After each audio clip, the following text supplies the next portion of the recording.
As expected third time India versus Pakistan ఈ టోర్నమెంట్‌లో ఈసారి అది కూడా ఫైనల్ ఇన్ 41 ఇయర్స్ టోర్నమెంట్ హిస్టరీలో ఫస్ట్ టైమ్ ఇండియా, పాకిస్తాన్ ఒక టైటిల్ పోర్‌లో ఆసియా కప్ టైటిల్ పోర్‌లో తలపడబోతున్నాయి. సో, ఎలాంటి ఎక్సైట్‌మెంట్ ఉండబోతుంది అనుకోవాలి మనం ఫ్యాన్స్‌కి.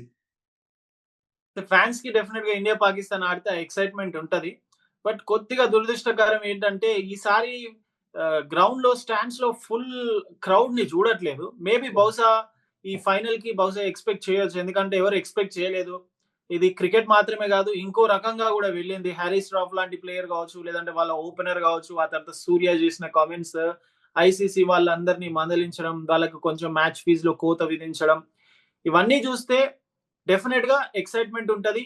కానీ ప్రెషర్ ఖచ్చితంగా ఇండియా మీదనే ఉంటది దీంట్లో. ఎందుకంటే ఆ 2 సార్లు ఓడించారు. మూడోసారి ఫైనల్.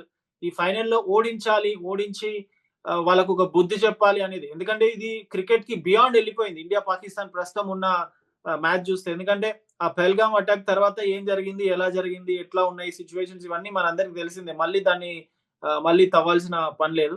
బట్ ప్రెషర్ ఇండియా మీద ఉంటది. వాళ్ళేంటంటే ప్రతిసారి మనం గెలిచి నిరూపించాల్సొస్తుంది. వాళ్ళేంటి ఒకసారి గెలిస్తే సరిపోతది. ప్రతిసారి ఓడిపోతూ వస్తున్న వాళ్ళు ఒకసారి గెలిస్తే మొమెంటమ్ కంప్లీట్ న్యూస్ లేదంటే ఎక్కువ హైప్ అంతా వాళ్ళ వైపు వెళ్ళిపోతది. సో ఇండియా మీద ప్రెషర్ ఉంటది ఈ మ్యాచ్‌లో. But I think India should do well.